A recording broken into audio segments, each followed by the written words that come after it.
예, 날씨가 이제 많이 싸늘해졌고, 좀 추우신 분들은 옆에 이제 보일러가 작동이 됩니다. 보일러 작동되니까 히터를 켜셔서 좀 따뜻한 가운데서 또 예배에 또 참여하셔도 좋을 것 같습니다. 요즘 제가 이제 뉴스나 이제 유튜브 등을 통해서 이런저런 세상 돌아가는 소식을 이제 듣노라면 참 예수를 믿는다는 것이 쉽지만은 않다라는 것을 좀 알 수가 있습니다. 세상은 왜 이토록 이제 교회와 성도들을 미워하고 애써 예수 그리스도를 부정하려고 하는지, 지금도 여전히 여러분들 사회적인 책임에 있어서 이제 한국 교회는 세상이 하지 못하는 사회의 약하고 어두운 부분에 이제 물질적으로나 혹은 섬김으로 사랑의 우리는 빛을 전하고 있습니다. 아무도 하지 않는 그러한 선한 일들을 우리가 하고 있음에도 왜 세상은 우리를 억압하고 밀어내려고 하는지 그 이유를 우리가 알 수가 없죠. 그러던 중에 이제 제가 오늘 본문의 말씀을 좀 준비를 하면서 묵상을 하고 있는데 제 마음 한켠에는 어떤 생각이 들었느냐. 야, 이 세상에서 그리스도인이라는 이름의 무게가 참 무거울 수밖에 없구나. 문득 이런 생각이 들었습니다. 우리가 이제 손양원 목사님, 여러분들 잘 아시는 사랑의 원자탄이라고 불리우시는 그 손양원 목사님, 그 손양원 목사님만 우리가 기억을 해본다면 그분은 그 삶 자체가 예수의 사랑을 증거하셨던 분이 바로 손양원 목사님이십니다. 여러분들 잘 아시는 바와 같이 한센병 환자, 옛날에는 문둥병이라고 그러죠. 그 한센병 환자들의 그 고름을 직접 입으로 다 빨아 빼시고 직접 그들을 씻기시고 돌보시면서 그들과 함께 생활하셨던 분이 바로 누구시냐? 손양원 목사님이시죠. 그런데 그분이 그렇게 할 수 있었던 것은 무엇 때문이겠습니까? 바로 그 예수의 사랑이 그분 안에 가득 넘쳐나고 있었기 때문에, 그래서 소위 세상에서 볼 때 그분이 그리스도인이었기 때문에 그 모든 일들이 가능을 했습니다. 그리고 제가 이제 지난주에 언급을 한번 예를 들었었죠. 우리 한경직 목사님 같은 분도, 그분은 어떤 분이십니까? 자신의 것은 하나도 욕심을 내지 않고 모든 것을 내어줄 수 있는 그러한 용기 역시 그분이 바로 그분의 이름 앞에 그리스도인이라는 또 다른 이름이 있기 때문에 이 모든 것이 가능을 했죠. 그래서 미국의 대표적인 복음주의 목사님이셨던 에이든 윌슨 토저 목사님은 뭐라고 우리에게 이야기를 하느냐? 구원은 예수 그리스도의 못 박힌 손이 가져다 주는 것이고 힘이 아닌 사랑으로, 그리고 복수가 아닌 용서로, 강제가 아닌 희생으로 말미암은 것이다. 이렇게 우리에게 이야기를 합니다. 그래서 오늘을 살아가는 저와 여러분들은 우리는 그리스도인이기 때문에 세상의 도전과 시련 앞에서도 그럼에도 불구하고 예수께서 우리에게 보여주신 바를 쫓아서 어떻게 되겠습니까? 늘 사랑과 용서와 희생으로 우리는 세상을 바라볼 수 있는 용기를 가지는 것이 우리에게 중요하다. 이렇게 우리에게 말씀을 하고 있죠. 그런데 여러분들 한번 생각을 해보십시오. 우리가 이제 그리스도인이기 때문에 좀 세상의 따가운 시선과 눈총을 받고 있고, 때로는 세상에서 우리의 활동이 제약받을 수밖에 없는 그런 상황에서 무턱대고 우리가 그 이름의 무게를 견디기에는 너무나 힘이 들 수밖에 없습니다. 그렇기 때문에 우리에게 필요한 것은 바로 무엇이겠습니까? 예수 그리스도의 그 십자가의 사랑을 들고 세상에 나아가기 위해서는 수많은 그러한 편견과 시선을 마주할 수 있는 그 상황에서 그 상황을 이겨낼 수 있도록 우리는 영적인 훈련과 그 성숙함을 가질 필요가 있다는 거죠. 그렇게 이런 모순되고 영적으로 악한 세상에서 그리스도인으로서의 삶을 살아낼 수 있기 위해 우리는 그러한 영적인 모습은 무엇인가라는 것을 우리가 늘 고민할 수밖에 없습니다. 그런데 그런 우리의 영적인 훈련, 영적인 신앙의 자세는 어떤 것을 갖추어야 되는가라는 것에 대해서 오늘 본문은 우리에게 크게 4가지의 모습으로 우리에게 말씀을 하고 있습니다. 그래서 첫 번째, 우리가 어떠한 신앙의 자세와 영적인 모습을 갖춰야 되는가에 있어서 첫 번째는 바로 무엇인고라고 보았을 때 바로 영적 순결함을 끝까지 지키는 것이 중요합니다. 영적 순결함. 그러니까 하나님 앞에서 우리의 영적인 순결함을 끝까지 지켜내는 것. 그것이 우리에게 너무나 중요한 사실이 되는 거죠. 이것은 뭐 쉽게 말씀드리면 나의 영적인 모습과 신앙의 자세가 변함없이 주님 보시기에 온전해야 됨을 지금 우리에게 말씀을 합니다. 17절을 보시게 되면 뭐라고 이야기합니까? 이제 이스라엘 백성들이 자신들의 왕을 구한 일은 여호와 앞에서 목전에 악을 행한 일이 된 것을 사무엘이 지금 백성들에게 선포를 하고 있죠. 그래서 그 사실을 깨달아 알 수 있도록 어떻게 합니까? 사무엘은 하나님 앞에 간청을 해서 우레와 비를 내려서 하나님의 권위를 보여주실 것을 그렇게 요청을 하고 있고, 하나님은 그 요청을 받아들이셔서 어떻게 합니까? 정말 밀베는 때, 여러분들 밀베는 때라는 것은 건기입니다, 건기. 그러니까 거의 비가 오지 않는 날이에요. 그런데 그 비가 오지 않는 날, 정말 모든 천지 만물을 주관하고 계신 분이 하나님이시라는 사실을 증거해 보일 수 있도록 하나님께서는 하늘의 우레와 비를 내리셔서 당신의 권위를 보여주고 계신다라는 사실입니다. 여기서 중요한 점은 바로 무엇이냐? 바로 백성들은 그럼에도 불구하고 여전히 그들을 지키시는 여호와 목전에서 악을 행하고 있었다는 사실이에요. 악을 행하고 있었다. 여러분들, 여호와 목전에 악을 행하다. 이거 좀 어디서 많이 좀 익숙한 문구 아닙니까, 여러분들? 이제 사무엘이 제가 마지막 사사라고 말씀을 드렸잖아요. 그러니까 사무엘의 시대가 저물고 사울이 그 왕권을 가지고 다스리는 그런 왕정 시대 직전까지를 우리는 사사 시대라고 이야기합니다. 사사기 시대. 그러니까 지금 사사기 시대를 가장 상징하는 문구가 바로 무엇이었냐 하면 여호와 목전에 악을 행하다. 이것이 이스라엘 백성들의 영적 상태를 보여주는 거였잖아요. 그런데 지금 하나님 앞에서 우리는 더 이상 하나님의 통치는 필요 없고 우리도 저 이방인들의 풍습을 쫓아서 사람을 왕으로 세우고 싶습니다. 이렇게 요구한 것이 바로 뭐라는 겁니까? 여호와 목전에 여전히 그들은 악을 행하는 모습을 보여주고 있다는 사실이죠. 그런데 백성들이 반복적으로 하나님께 범죄하는 것, 너무나 당연하게 여호와의 목전에 악을 행하는 이러한 모습을 향한 하나님의 무서운 반응을 보면서 백성들은 분명히 알아야 한다는 거예요. 무엇을 알아야 되겠습니까? 죄가 얼마나 무서운지를. 그러니까 이 죄가 우리에게 가져다주는 그 결과가 얼마나 무서운지를 백성들은 알고 있어야 됩니다. 그리고는 무엇입니까? 알고도 반복적으로 주님께 범죄하는 것. 그러니까 과연 하나님께서 고작 이 정도 가지고 우리에게 뭐 징벌 하실까? 고작 이 정도 이러한 이유로 우리를 정죄하실까? 이렇게 그분의 공의와 정의를 시험해서는 안 됩니다. 결국 죄라는 것은 무엇입니까, 여러분들? 인간의 교만의 결과잖아요. 그것은 바로 무엇이냐? 하나님의 심판의 이유가 되기도 합니다. 그래서 여러분들이 늘 기억하셔야 되는 것은 바로 무엇이겠습니까? 영적 순결함과 그 거룩함을 우리가 애써 지키면서 하나님 앞에 온전한 신앙의 자세를 지켜 유지할 수 있는 것. 이것이 지금 오늘을 살아가는 저와 여러분들에게 너무나 중요한 신앙의 자세가 된다는 거예요. 그래서 저는 여러분들이 조금 그 가운데서 무엇을 생각하셔야 되겠습니까? 하나님 앞에서 과연 내가 어떤 부끄러운 모습을 하고 있는가? 스스로가 항상 여러분들의 모습을 되돌아보면서 스스로에게 자문할 수 있어야 되는 거죠. 오늘 하루의 삶, 매일의 삶 가운데 나는 과연 하나님 보시기에 부끄럽지 않은가? 정말 나는 여전히 여호와의 목전에 악을 행하면서 똑같은 죄를 알고도 반복적으로 행하면서 내가 하나님의 공의와 정의를 시험하고 있지 않는지, 그 사실을 우리 스스로가 점검할 수가 있어야 되는 거예요. 자, 그리고 이제 두 번째로는 무엇을 이야기하느냐? 본문은 우리에게 회개를 강조합니다. 회개. 이거는 뭐 너무나 중요한 이야기죠, 이야기. 우리가 하나님과 우리 사이에 뭔가가 일시적으로라도 뭔가 단절되는 그러한 관계 속에서 그 관계를 다시금 연결시켜주는 회복의 단추가 바로 뭡니까, 여러분들?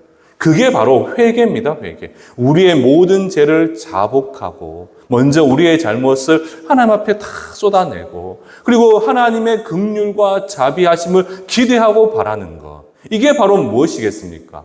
회개잖아요, 회개. 그러니까 이스라엘 백성들이 홈리와 비나스 때 얼마나 큰 죄를 지었습니까?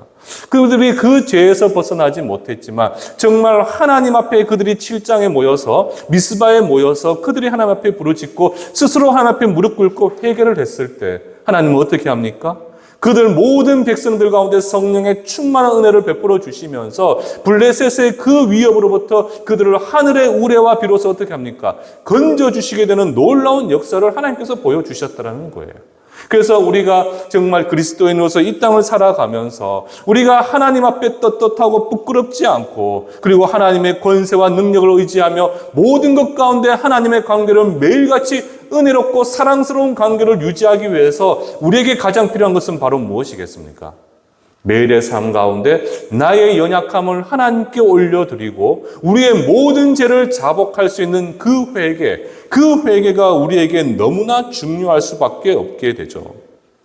그래서 19절을 저는 이제 19절을 보면서 이제 사무엘의 경고, 하나님의 진노하심을 보면서 어떻게 합니까? 백성들은 두려움을 갖고 있잖아요. 그래서 그들은 사무엘에게 찾아와서 자신들의 잘못을 인정하고 자신들을 위해서 중보해 줄 것을 요청하고 있잖아요. 근데 저는 이제 이 대목을 조금 보면서 이제 회개가 중요하다는 건 알겠는데 저는 참 이 이스라엘 백성들이 백성들이 수치를 모르는 사람들 같구나. 저는 이런 생각이 들었어요. 수치를 모른다. 그러니까 사사기 그 긴 시간 동안 그들은 어떻습니까? 똑같은 죄를 끊임없이 반복적으로 행하는데 그 중심에는 바로 무엇이 있었습니까? 하나님의 말씀에 대한 불순종이 있었잖아요. 불순종.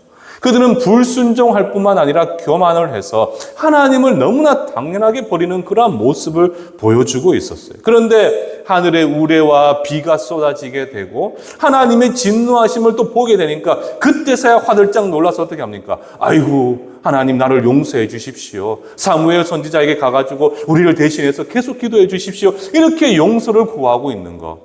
이게 참 뻔뻔한 모습이라고 생각되지 않습니까? 저는 참 이스라엘 백성들 수치를 모르는 백성들이구나. 저는 그런 생각이 들었어요. 그런데 제가 이제 이 말씀을 묵상하면서 제가 무엇을 또 알게 되었느냐 하면 그런 백성들의 한계를 우리 하나님이 모르셨을까요? 다 알고 계시잖아요.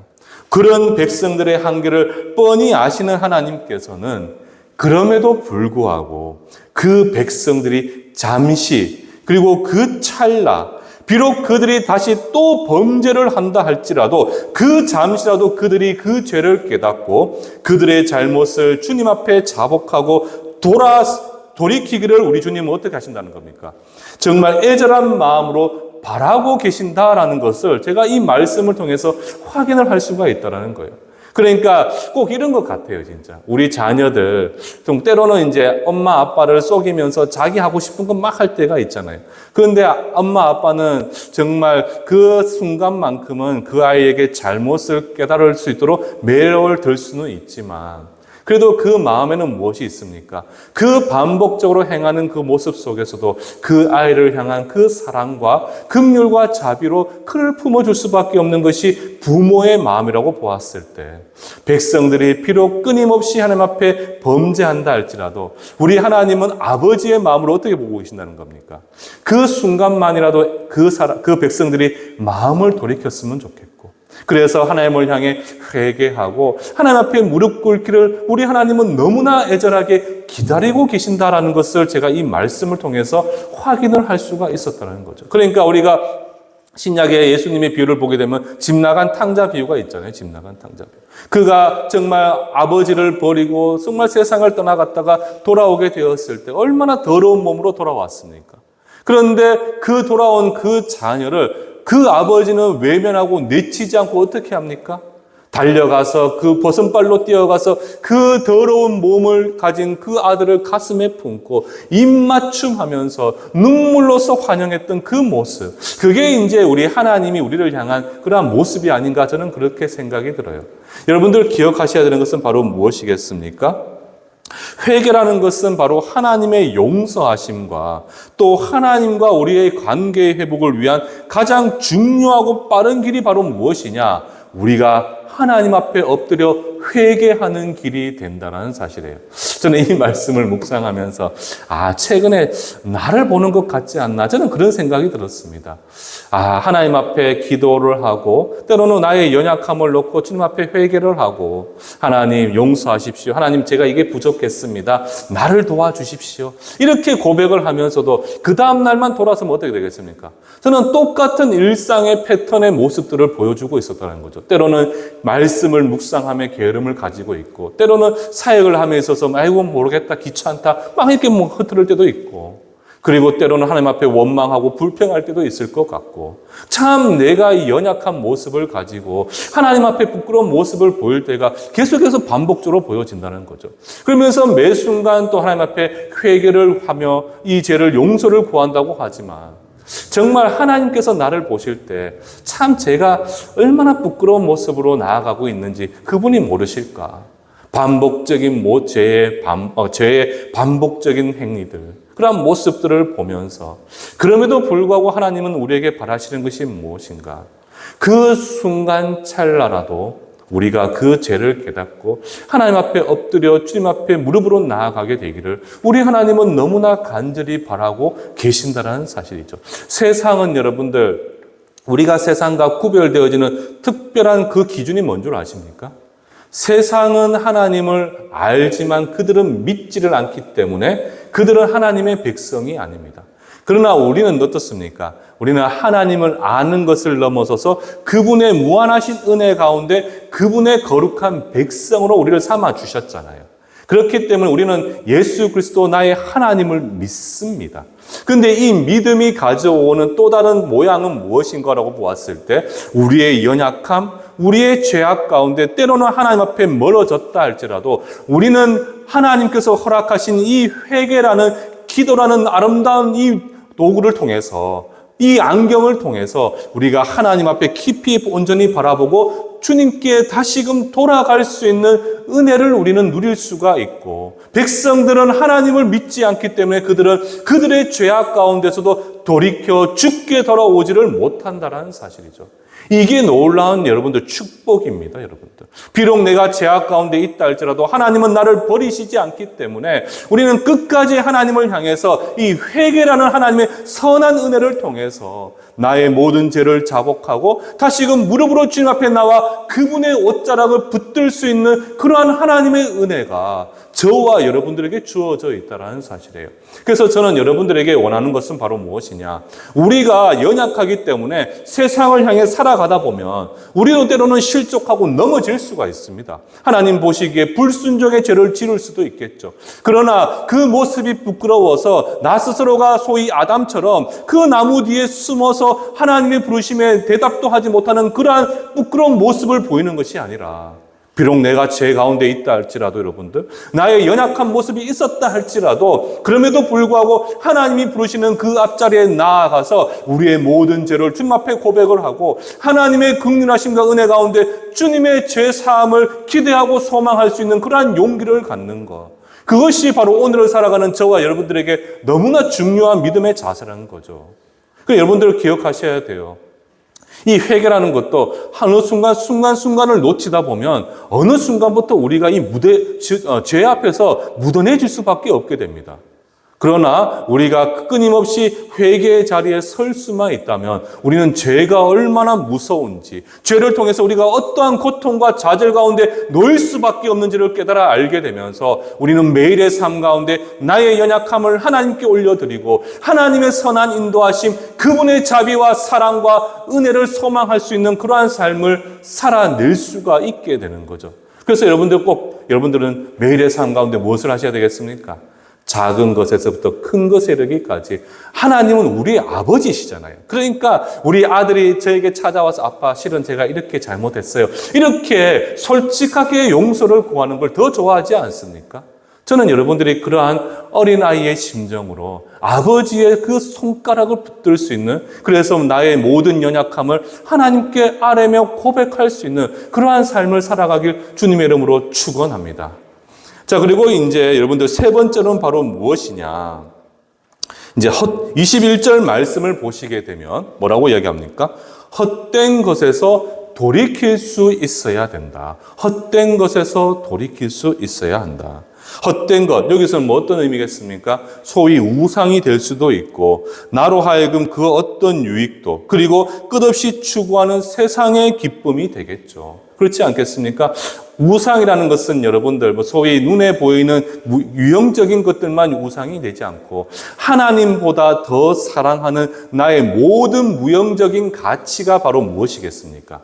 그게 바로 우상입니다, 우상. 그게 돈이나 권력이나 자식의 성공이나 사람들의 세상적인 평가 등 한 줌 지푸라기와 같은, 그래서 하나님보다 더 내가 사랑하고 내 삶에서 우선시하려고 하는 그 어떤 헛된 것들도 어떻게 해야 되겠다는 것이죠? 철저하게 내려놓을 수 있는 그러한 용기를 우리가 가질 수 있어야 하죠. 여러분들, 주님만이 우리의 전부가 되어야 되는데 어느 순간부터 여러분들 세상을 살아가다 보니까 참 좋은 게 많이 보이잖아요. 제가 앞에서 언급했던 돈과 같은 것들, 또 소위 권력과 같은 것들. 우리 정치인들 보십시오. 정말 우리가 선거철만 되면 자신이 그 권력을 차지하려고 얼마나 온갖 호황된 소리를 다 하고 있습니까? 그것이 바로 인간의 본성이라는 거예요. 권력을 추구하고 돈을 추구하고 세상에서의 자신의 평가와 사랑하는 내 자녀가 세상에서 성공하는 것이 내 인생의 최고의 가치가 되는 그러한 삶을 살아가는 것. 그것은 바로 무엇이냐? 바로 믿는 자들에게 있어서, 하나님의 백성들에게 있어서 그것은 우상과도 같다라는 거예요. 우리가 그리스도인이라는 그 이름의 무게를 온전히 견디기 위해서는 우리는 그 모든 세상의 헛된 것을 내려놓고 오직 누구만을 바라볼 수가 있어야 되느냐? 바로 우리의 주인 되시고 나를 자녀 삼아주신 예수 그리스도. 그 예수를 우리가 온전히 바라볼 수 있는 그 담대한 용기를 가질 수가 있어야 합니다. 여러분들, 세상 사람들 볼 때는 어떻습니까? 세상 사람들은 이렇게 이야기합니다.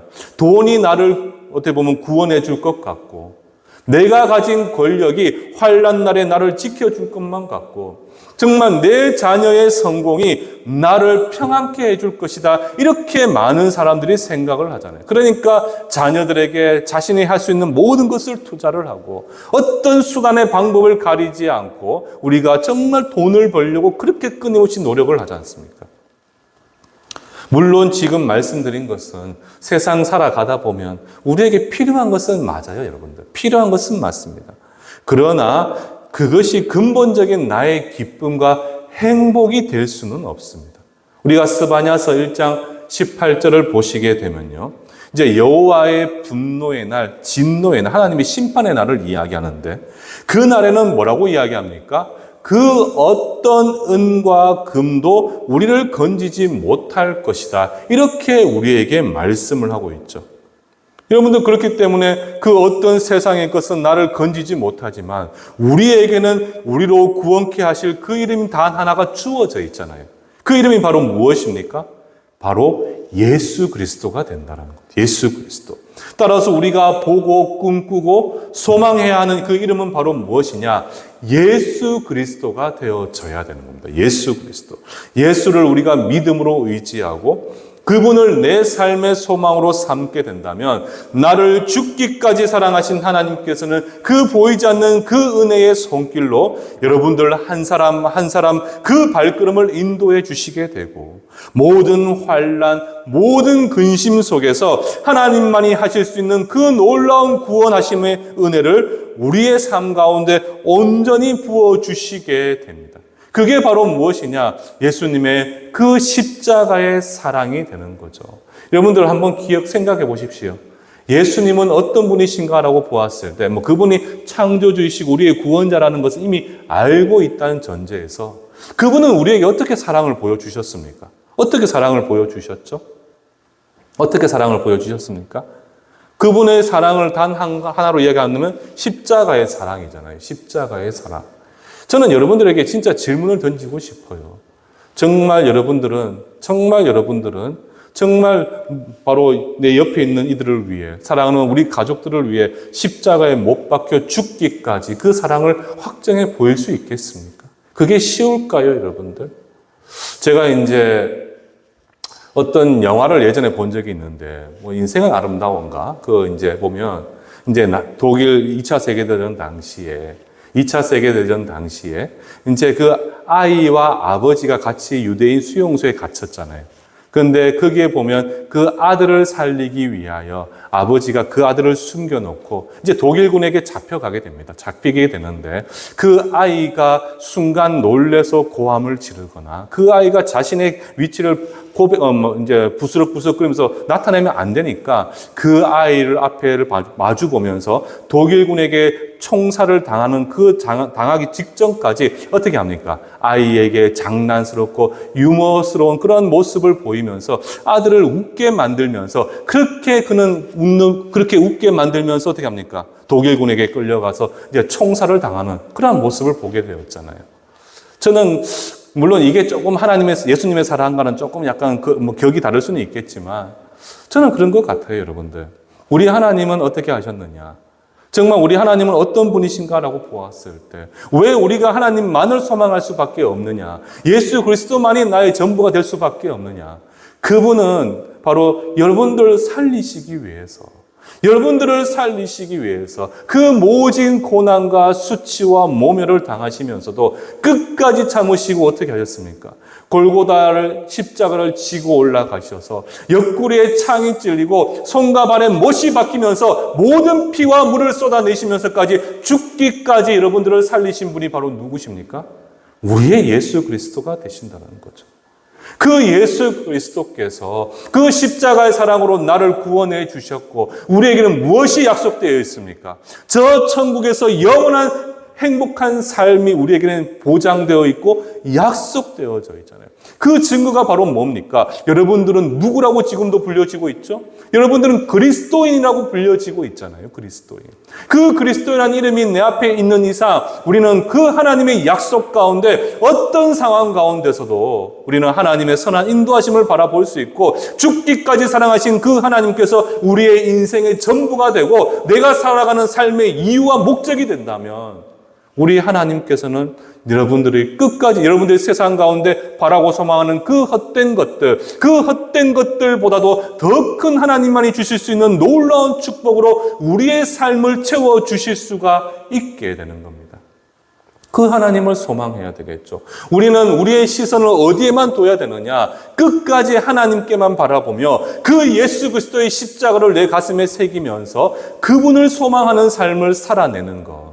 그것이 바로 오늘을 살아가는 저와 여러분들이 가져야 되는 십자가의 은혜와 사랑이 되는 거고 그렇게 하게 될 때 우리는 이 모순되고 악한 세상 가운데 예수를 믿는다는 이유로 끝까지 핍박하고 우리를 억압하는 이 세상 가운데서 이 그리스도인이라는 이 무거운 십자가의 무게를 우리는 온전히 지며 끝까지 신앙의 경주를 달려갈 수가 있게 되는 겁니다. 그래서 저는 여러분들이 조금 기억을 하셨으면 좋겠어요. 소망이라는 것은 다른 게 아닙니다. 희망은 여러분들 제가 한번 늘 언급을 하잖아요. 희망과 소망은 구분할 필요가 있다. 희망이라는 것은 결국에는 내가 바라는 것이기 때문에 주체는 납니다. 그런데 여러분들 주의 백성들은 삶을 살아가는 것이 아니라 제가 늘 말씀드리죠. 우리는 살아내는 사람들입니다. 무엇을 통해서 살아내겠습니까? 무엇을 통해서 살아내겠죠? 바로 하나님의 은혜 가운데 그 삶을 살아낼 수가 있는 거예요. 그렇기 때문에 희망은 내가 바라고 소망하는 것이기 때문에 지극히 주관적인 나의 것이라면 소망 무엇이냐? 우리는 희망이라는 말을 쓰지 않고 소망이라는 단어를 쓸 수밖에 없는 이유가 바로 무엇이냐? 나를 통해 이루실 하나님의 놀라운 은혜와 사랑, 그 계획들이 바로 무엇이냐? 소망이 되는 거죠. 그러니까 그 소망을 내가 가슴에 품고 어떤 험악하고 악한 세상 가운데서도 우리가 믿음으로 그 세상을 향해 걸어갈 수만 있다면 나의 소망 되신 하나님의 모든 계획 가운데 선하게 이끄시는 하나님의 능력의 오른손이 우리를 붙들어 주시게 될 것이고 내가 걸어가는 매 순간 하나님의 그 은혜가 나와 함께함을 통해서 거친 풍랑이 다가오는 그런 파도 가운데서도 그 바다를 걸어서라도 건너게 하실 하나님의 은혜를 우리가 매일의 삶 가운데 믿음의 눈을 들어 바라볼 수가 있게 되는 것입니다.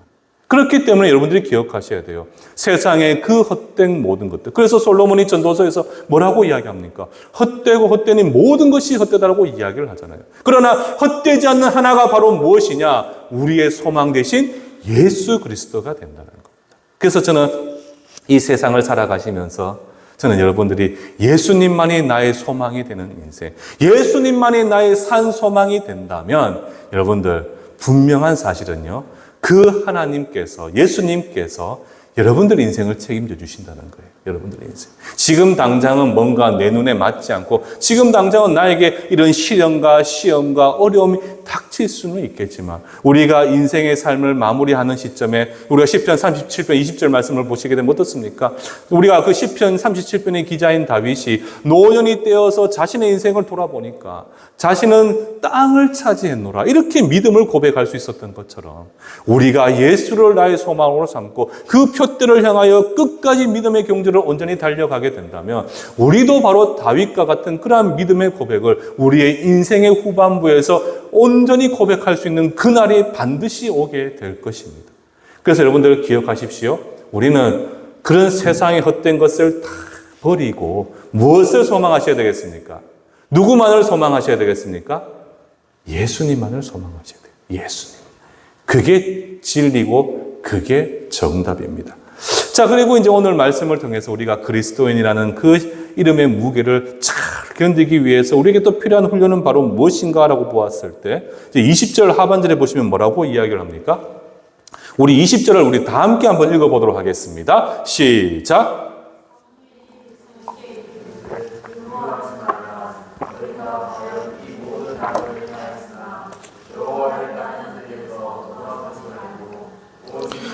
마음을 다하여 여호와를 섬기라. 아멘. 여호와를 섬겨라.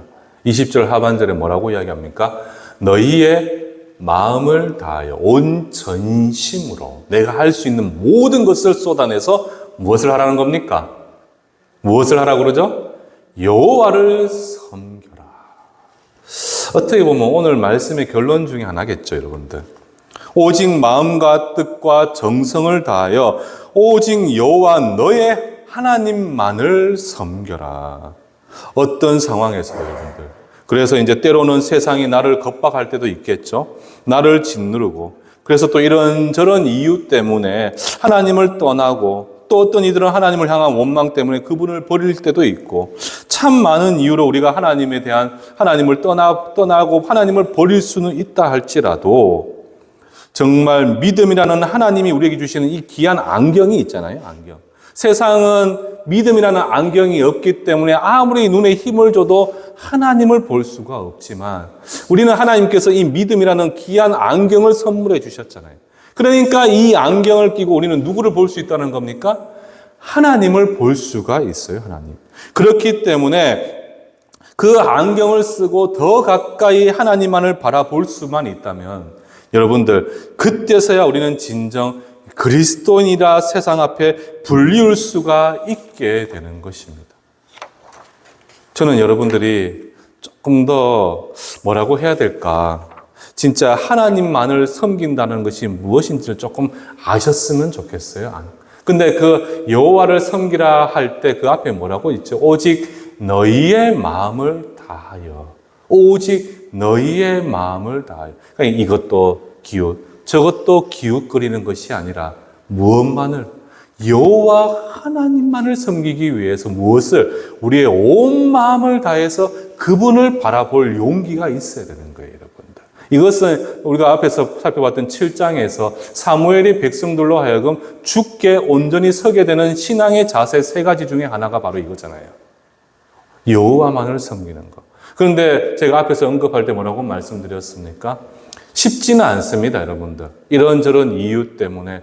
그리고 내가 의도치 않는 세상의 시련이 닥칠 수도 있고, 내가 정말 어떤 큰 어려움을 겪을 수도 있고, 내 자녀에게도 문제가 생길 수도 있고, 참 여러 상황들이 나에게 막 겹겹이 에워쌀 때가 있어서 온 사방팔방이 꽉 막혀 있는 그런 절망감에 빠질 때도 있죠. 그러다 보니까 하나님이 좀 원망스럽기도 하고 또 하나님 앞에서 우리가 세상이 더 나에게도 많은 것을 줄 것만 같은 그런 착각 속에 세상의 것을 의지할 수도 있고 그러다 보니 하나님을 버리고 떠날 때도 우리는 있을 수가 있습니다. 그런데 여러분들 기억하셔야 되는 것은요. 하나님은 어떤 분이신가라고 보았을 때 그분은 우리를 결단코 버리시지를 않는 분이신 거예요. 버리시지를 않는 거예요. 우리가 정말 온 마음을 다해서 여호와를 섬기게 될 때 바로 하나님은 우리에게 어떤 은혜를 베풀어 주시는가. 정말 우리가 정말 이 악한 세상에서 그리스도인이라는 이름의 무게를 감당하기 위해 정말 하나님만을 바라보잖아요. 정말 하나님만을 섬기게 될 때, 온 전심으로 주님만을 붙들게 될 때 하나님은 우리에게 능력을 더하시게 되고 그 모든 상황마저도, 그 모든 절망적인 상황마저도 우리가 기쁨으로 주님을 바라보며 소망할 수 있는 그 날을 우리에게 허락해 주시는 분, 그분이 바로 우리의 하나님이 되신다는 사실입니다. 우리가 이걸 조금 기억해야 되겠죠. 아무리 그런데 여러분들, 이거는 목회자가 설교를 해도 내 심령 가운데 이게 받아들이지 않으면 참 힘들 수밖에 없는 게 사실입니다. 지금 당장에 누가 아프고, 당장에 지금 내가 먹고 살 것이 막막하고, 정말 힘든 상황 가운데. 여러분들, 이게 언제 이 말씀이 참 성도들에게 와닿지 못했냐 하면, 우리가 이제 여러분들 기억하시는지 모르겠지만, 2차 세계대전이 일어나기 전에 전 세계가 대공황을 이제 맞이했잖아요. 그러다 보니까 미국 같은 경우는 수많은 실업자들이 나오고 먹고 살기가 힘들어서 정말 굶주려 죽는 사람들이 비일비재했어요. 정말 많았어요, 여러분들. 그러다 보니까 하나님의 이름을 부르짖고 나는 예배를 드리고 하나님을 믿는다고 이야기하는데 왜 내 자녀가 굶어 죽을 수밖에 없고 우리가 하루에 한 끼도 못 먹는 그런 현실과 상황 가운데 놓이게 됩니까? 막 그런 가운데서 사람들 마음 가운데 어떤 일이 있었냐면 회의감이 들기 시작했어요, 회의감. 근데 그 회의감이 든 가운데서 2차 세계대전이라는 수많은 사람이 죽음을 맞이하게 되는 그런 큰 사건을 맞이하게 되니까 그때 수많은 사람들이 하나님에 대한 생각을 다 내려놓고 정말 내 행복을 추구하고 나를 중심으로 사는 삶을 우선시하는 그러한 시대가 도래하게. 그래서 인본주의가 완전 빛을 발하게 되어버렸잖아요. 그런데도 여러분들, 그렇게 하나님을 떠난 사람들도 있지만 그럼에도 불구하고 끝까지 하나님의 이름을 의지하고 정말 내가 전심을 다해서 하나님을 바라보게 되었을 때 저는 여러분들, 우리가 이제 한국 사회를 보게 되면 6.25 전쟁 이후에 얼마나 세상이 완전 피폐해지고 황폐해졌잖아요. 그런데 그런 가운데서도 우리가 지금의 아름다운 또 지금의 영광을 누릴 수 있게 된 계기는 그런 상황 가운데서 우리 믿는 그리스도인들이 끝까지 그럼에도 불구하고 하나님을 의지하고 내가 주님께 시선을 다 고정했을 때 우리 하나님은 조금씩 내가 알지 못하는 곳에서 그 상황과 환경들을 새롭게 바꾸어 가시면서 나를 중심으로 각자의 사람들을 중심으로 퍼즐 맞추어 가시듯이 하나님의 백성들을 지키시고 보호하시면서 우리의 삶을 지키시고 그 가운데 참 풍요로운 삶을 살아낼 수 있도록 지금의 자리를 이끌어 주신 분이 바로 누구시냐? 우리의 하나님이 되신다는 거예요. 그래서 여러분들 마지막으로 지금 오늘 본문은 뭐라고 이야기합니까? 너희는 마음을 다해 여호와만을 섬겨라. 그렇게 하게 될 때 정말 세상의 끊임없는 도전과 핍박 속에서도 우리는 우리의 주인 되신 예수님만을 바라보면서 그 이름을 온전히 우리는 견딜 수 있는 힘을 얻게 되는 겁니다. 자, 그런데 여러분들 기억하셔야 되는 것은 이런 악한 세상에서 그리스도인의 이름의 무게를 감당하기 위해서 우리가 영적으로 훈련되어지는 것이 중요한데 정말 감사한 것은 제가 모든 것이 은혜라고 말씀을 드렸잖아요. 내 힘과 능으로 되는 것이 아닙니다, 여러분들. 이 역시도 누가 우리에게 힘을 주셔서 이 일을 감당할 수 있느냐? 바로 하나님께서 우리에게 은혜를 주셨기 때문에 우리는 이러한 영적인 훈련들을 온전히 행할 수가 있게 되는 거죠. 무슨 말이냐 하면 여러분들 22절에 보시게 되면 이렇게 말씀을 하고 있습니다. 여호와께서 너희를 자기 백성으로 삼으신 것을 기뻐하셨으므로 여호와께서는 그의 크신 이름을 위해서라도 자기의 백성을 버리지 아니하신다. 이 참 멋진 말씀, 정말 은혜의 말씀 아닙니까, 여러분들? 여기서 중요한 고백이 나왔잖아요. 중요한 게 우리 기독교의 근간이 되는 중요한 고백이 바로 무엇이냐? 그의 크신 이름을 위해서라도, 정말 그의 크신 이름을 위해서라도 당신의 이름을 의지하는 그 백성들을 어떻게 하신다는 겁니까? 끝까지 버리지 아니하시는 분이 바로 누구시라는 거죠? 하나님이 되신다는 사실이에요. 쉽게 말씀드리면 시내산에서 이스라엘을 내 백성이라 칭하시면서 그들로 하나님의 언약을 세워주셨습니다. 결국 이것은 무엇입니까? 우리 하나님께서는 언약의 하나님 여호와가 되신다는 사실이에요. 그리고 당신의 택한 백성, 지금 이 자리에 계신 분들은 바로 하나님의 택한 백성이 됩니다. 그래서 여러분들을 향한 하나님의 이름으로 맺으신 그 거룩한 언약을 지키시기 위해 그분은 어떻게 하신다는 것이죠?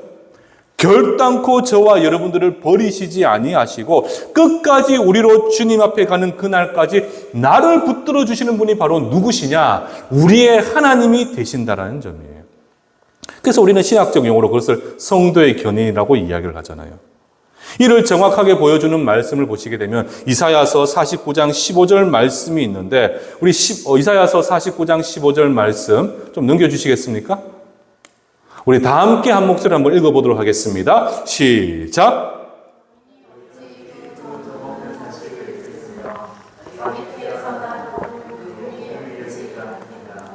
그들은 혹시 잊을지라도 나는 너를 잊지 아니할 것이다. 우리가 그런 영적인 훈련을 통해서 정말 그 이름을 견딜 수 있는, 그 무게를 견딜 수 있는 힘을 얻는 것도 내 힘과 능이 아닌 것은 바로 무엇 때문이냐? 하나님의 은혜로 이것 또한 우리가 할 수가 있는 겁니다. 그런데 그 근거가 무엇인고 보니 뭐라고 이야기합니까? 여인이 어찌 그 젖 먹는 자식을 잊겠느냐? 자기 태에서 난 아들을 긍휼히 여기지 않겠느냐? 그들은 나를 잊을지라도 나는 그들을 잊지 않겠다라고 분명히 하나님은 말씀하고 계시는 거죠. 그러니까 여러분들 우리를 뭐라고 묘사하고 계십니까? 당신의 자식이라고, 자녀라고 우리를 묘사하고 있습니다. 그리고 그 자식을 향한 사랑으로 결코 우리를 잊지 아니하시겠다라고 약속해주고 계신 분이 바로 누구시냐? 우리의 하나님이 되신다는 사실이에요. 우리는 연약한 인간이기 때문에 사람과의 약속을 잊을 수 있겠지만 우리 하나님은 어떤 분이십니까? 그분의 말씀은 창조의 권세와 능력이 있기 때문에 결단코 그분은 당신의 약속을 잊으시는 분이 아니십니다. 그 약속을 기억하셔서 어떻게 합니까? 바로 우리의 삶 가운데 하나님이 개입하시고 끝까지 우리를 잊지 않으시고 당신의 자녀 삼아 주시겠다 우리에게 약속을 해주고 계시죠. 그리고 히브리서 13장 5절 하반절에 보시면 뭐라고 얘기합니까?